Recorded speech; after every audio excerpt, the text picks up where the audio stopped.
और आर्यवीर दल से जुड़े हुए हमारे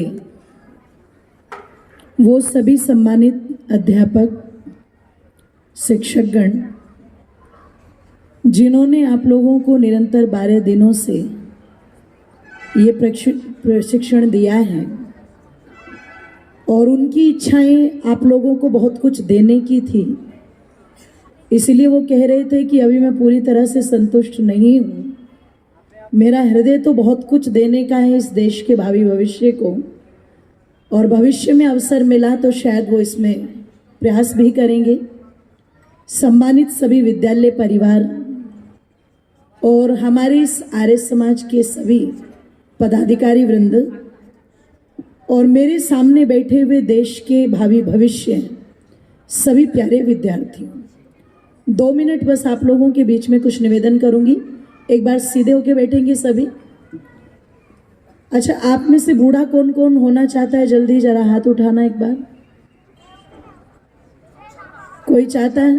नहीं ना? अच्छा, हमेशा युवा कौन कौन बने रहना चाहता है? सब ना?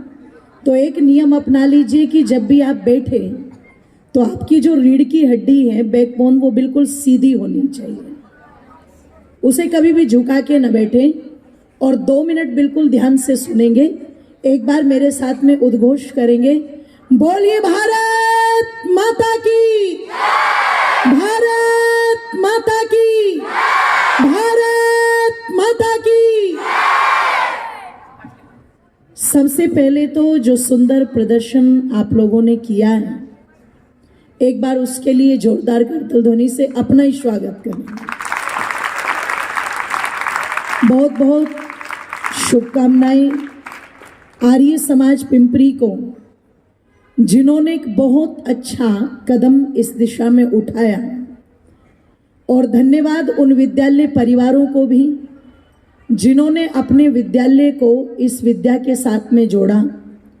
और ये जो प्रशिक्षण आप लोगों को दिया गया है, ये जो विचार और संस्कार आप लोगों को दिए गए हैं, एक बात ध्यान रखना, बचपन के संस्कारों का प्रभाव 55 तक पड़ता है। बचपन जितना आपका मजबूत होगा, कहते ना बेस हमारा जितना स्ट्रोंग होगा, चीजें आगे उतनी अच्छी बनती चली जाती है, स्ट्रक्चर उतना ही मजबूत बनता चला जाता है। अगर बचपन बिगड़ गया तो ये गारंटी नहीं है कि 55 साल की उम्र में जाकर के कोई सुधर जाए, और ऐसा भी नहीं है कि सुधर नहीं सकते, पर वो स्वामी श्रद्धानंद जी जैसे विरले होते हैं, बहुत कम लोग होते हैं जो बिगाड़ से सुधार की तरफ चलें तो ऐसे बन जाए कि समाज के लिए एक प्रेरणा बन जाए। लेकिन मुख्यतः साधारणतः एक सिद्धांत अगर हम इस पर जाएंगे, बचपन के संस्कार 55 तक चलते हैं। आज जो ये संस्कार आपको दिए जा रहे हैं, आज जो ये विचार आपको दिए जा रहे हैं, अच्छा अभी तो आप कराटे सीख रहे थे, अभी एक कुत्ते से डर गए क्या?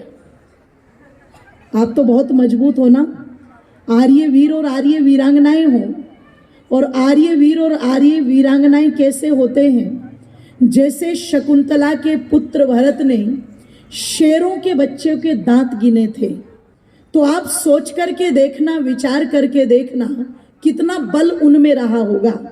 झांसी की रानी लक्ष्मीबाई, झांसी से ग्वालियर की दूरी 110 किलोमीटर की है, और 110 किलोमीटर तक घोड़े पर बैठ करके, घोड़े की लगाम को मुंह में दबा करके, दत्तक पुत्र को कमर पर बांध करके एक हाथ से तलवार नहीं चला रही थी, अपितु दोनों हाथों से तलवार चला रही थी।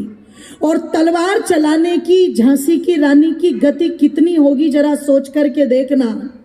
उस समय पता लगा कि उनकी उस युद्ध नीति को देख करके अंग्रेज भी हैरान रह गए थे, क्योंकि गाजर मूली की तरह उनको काटती हुई जा रही थी।